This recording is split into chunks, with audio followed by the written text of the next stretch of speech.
Okay, I want to call on this gentleman right here. You want to give me Thank you. My name is Hitisham, and I'm a Fulbright scholar here in the United States.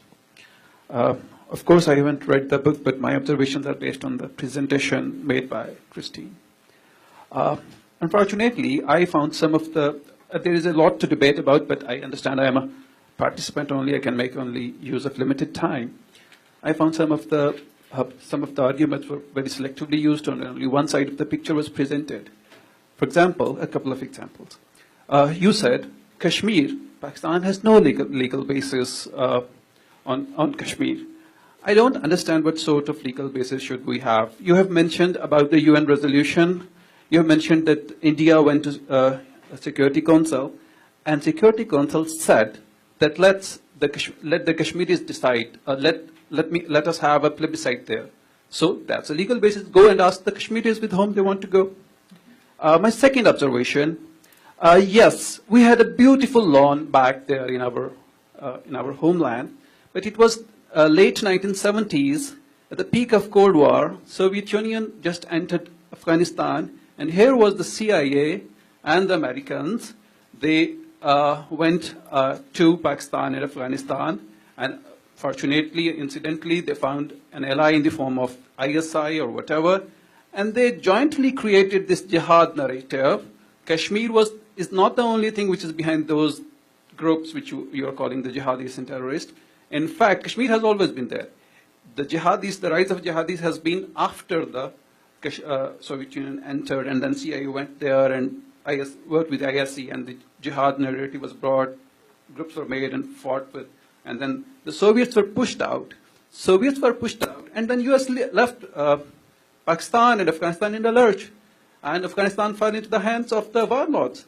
All right, so you need to read my book, because every single thing that you just said is fictional. Let's first begin with the UN Security Council Resolution 48. Sir, have you read it? Have you read? No.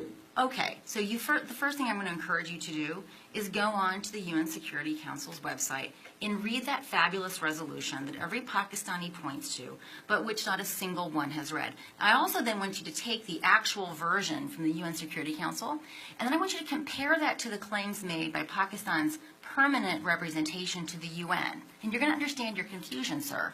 So the resolution is actually very clear. There are 3 steps. They were sequential and they were conditional. The very first step was that Pakistan was supposed to demilitarize to the satisfaction of this UN body that was to be established.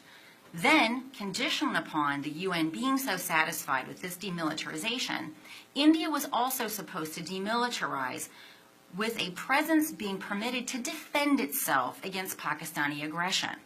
The third, having both of those 2 steps taken place to the satisfaction in sequence to this preferences of the UN, then the plebiscite would be held. So all those Pakistanis that are so upset about the plebiscite that never happened, they have their own government to blame, because Pakistan never fulfilled the first necessary but insufficient condition. So I'm going to encourage you to actually read that before you ever make such a fool of yourself again by presenting it in public, right? So just do yourself a favor by reading the darn thing. Second, I want you to also learn a little bit about your country's Afghanistan policy. Sir, do you know that it was Zulfikar Ali Bhutto that began the ISI cell in Afghanistan? That in fact it was Zulfikar Ali Bhutto who began setting up what became the 7 Donkeys before the Soviet Union even crossed the Amu Darya. Did you know this, sir? No, I want you to answer my question. Did you know this, sir? No. Okay, so this idea that somehow the United States used Pakistan in some sort of some sort of effort to dispel the Soviets is completely an incorrect reading of your own history. Zulfikar Ali Bhutto, after King Zahir Shah was ousted, and Daoud came to power and began implementing pro-Soviet policies, driving the Islamists into Iran and Pakistan respectively, Zulfikar set up an ISI cell so that he could then use those disenchanted, disenfranchised Islamists to become vectors of Pakistan's policy in Afghanistan. Did you know that we first sanctioned Pakistan in April of 1979 because of advances made in its nuclear weapons program? If we were so interested in sucking them into our evil jihad designs, we sure did make that difficult for ourselves, because when the Soviets did finally cross in, we actually had to do a bunch of maneuvering to get a waiver. And did you know that the first monies did not go into Pakistan until 1982 because of that requirement to get a waiver?